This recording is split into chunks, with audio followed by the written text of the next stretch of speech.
ప్రశ్నారావణ్ 2 వారాల క్రితం వరకు ఈ ప్రశ్నారావణ్ పేరు ఎవరైనా విన్నారా? కానీ రెగ్యులర్గా ప్రొఫెసర్ నాగేశ్వరరావు వీడియోలు చూసేవాళ్ళు ఈ మధ్య చూస్తున్నారు. ప్రశ్నారావణ్కి మద్దతుగా ప్రొఫెసర్ నాగేశ్వరరావు గారు రోజు వీడియోలు పెడుతున్నారు. ప్రశ్నారావణ్ అన్యాయంగా అరెస్ట్ చేశారని అదని ఇదని. అయితే అప్పుడు యూట్యూబ్లో కొట్టి చూస్తే ఈ వీడియో దొరికింది. ఈ వీడియోలో ప్రశ్నారావణ్ గారు పవన్ కళ్యాణ్ గారిని దూషిస్తారు, చంద్రబాబు నాయుడు గారిని దూషిస్తారు, రాధా మనోహర్ దాస్ గారిని దూషిస్తారు. ముఖ్యంగా రాధా మనోహర్ దాస్ గారు మతాల మధ్యన చిచ్చు పెడుతున్నాడని, హిందువులను ఏమనంటే కేసులు పెడుతున్నారు, కానీ క్రిస్టియానిటీని ముస్లిమ్స్ని ఏమనంటే కేసులు ఉండట్లేదని చాలా బాధపడిపోయాడు. దానికోసం రాధా మనోహర్ దాస్ గారు నానా దుర్భాషలాడాడు. అయితే ఈయన క్రిస్టియన్ కాదని చెప్పుకుంటున్నాడు, కానీ ఈయన పేరులోనే జోసఫ్ ఉంది, అది వేరే విషయం. ఒక్క విషయం ప్రశ్నిస్తున్నాను. రాధా మనోహర్ దాస్ గారు భారతదేశంలో అందరూ కూడా తమ ఉనికిని గుర్తించాలని, తమ అస్తిత్వాన్ని తెలుసుకోవాలనే ఉద్దేశంతో అందరికీ కూడా మన యొక్క రూట్స్ గుర్తు చేస్తున్న దేశభక్తుడైన, చాలా మంచి సహృదయం గల మనిషి, మానవతావాది, మన విలువలు కాపాడుతున్న వ్యక్తి.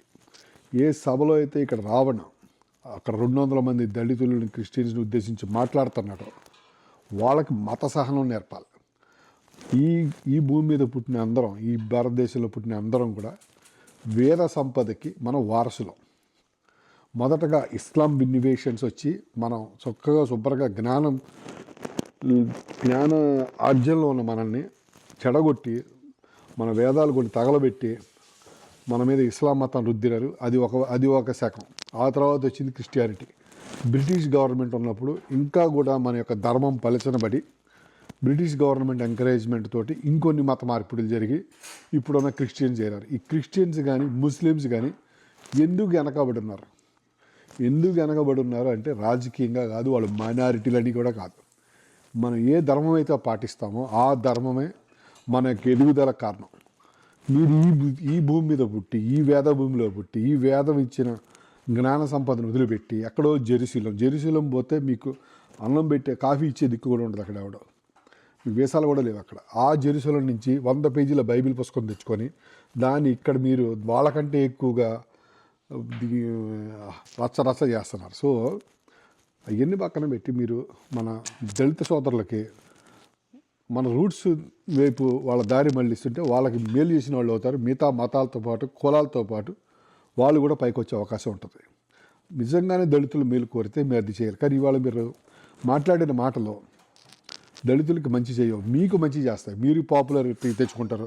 ఎందుకంటే రెచ్చగొట్టే మాటలు మాట్లాడటం వల్ల మీకు 4 విజిల్స్ పడతాయి, 4 తప్పట్లు పడతాయి, మీ పేరు యూట్యూబ్లో వస్తుంది, మీరు మారుమోగిపోతారు, మీరు ఒక నాయకుడు అవుతారు. కానీ అక్కడ దళితులు బాగుపడేది ఏముంటుంది, వాళ్ళు ఎక్కడున్నారో అక్కడే ఉంటారు.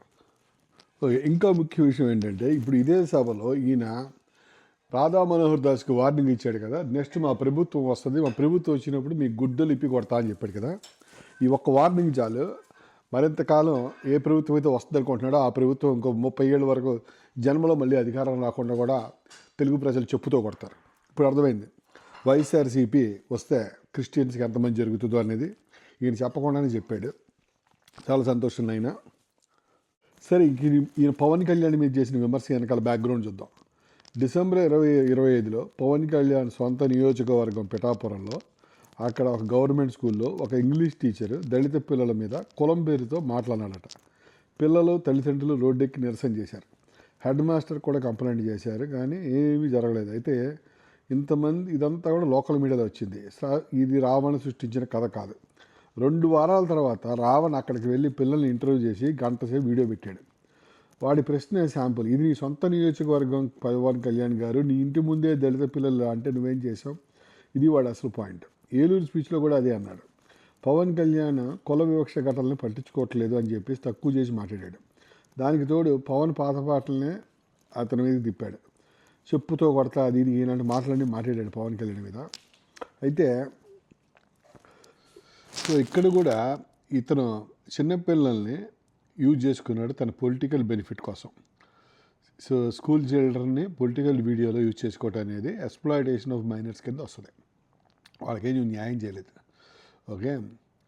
సో తర్వాత నువ్వేం చేసావు, హిందూ ధర్మం ఏదైతే ఉందో వాళ్ళ స్పిరిచువల్ లీడర్ని ఒక క్రిస్టియన్ సభలోని దూషించావు. అది యాక్చువల్గా మత కలహాలు తీసుకురావటం అనేది అక్కడ మొదలైంది.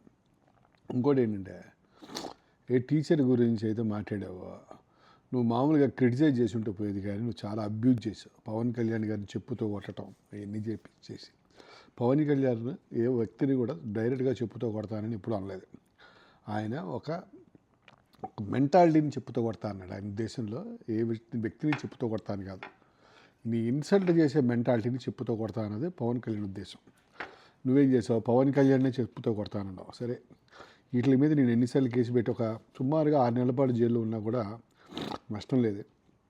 అయితే ఇంకొక విషయం తెలుసుకోవాలి. ఇదన్నీ పక్కన పెడితే ఇవాళ స్కూల్ టీచర్ ఎవడైతే తక్కువ కులం చేసి మాట్లాడేయడం, ఇక అలాంటి వ్యవస్థ మనకి ఎందుకు ఉందరా అంటే, అందుకరా చెప్తున్నాను. రావణ్గా ఇదే దళిత సభల్లో, క్రిస్టియన్స్ ఉన్న దళిత సభల్లో నువ్వు వాళ్ళకి మన రూట్స్ గురించి గుర్తు చేయను. ఆయన భగవద్గీత గుర్తు చేయి, ఉపనిషత్తులు గుర్తు చేయి.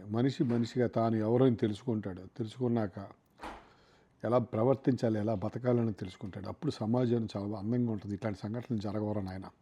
అంతేగాని రెచ్చగొట్టే పనులు చేయబాకండి. నువ్వు కానీ, ఆ కత్తి మహేష్ కానీ, మీ అందరూ ఎడ్యుకేటెడ్ ఫూల్స్. మీరు మీ కులంలో మతంలో చదువుకున్న ఏకైక మనుషులు మిగతా వాళ్ళని మటుకు చెరగొడుతున్నారు. దయచేసి క్రిస్టియన్గానే ఉండొచ్చు, కానీ దయచేసి వాళ్ళు భారతదేశానికి అనుసంధానం అయ్యేలాగా మనం హెల్ప్ చేయాలి. అంతేగాని వాళ్ళకి ఏదైతే మంచి జరుగుతుందో, ఏ వేద భూమిలో వాళ్ళు పుట్టారో, ఏ వేద సంపద జ్ఞాన సంపద వాళ్ళకు ఉందో, ఆ వేద సంపదని జ్ఞాన సంపదను వాళ్ళకి అందిస్తే వాళ్ళ జీవితాలు బాగుపడతాయి. చదువుకున్న వాళ్ళందరూ చేయాల్సిన పని అదే అని నా విన్నపం.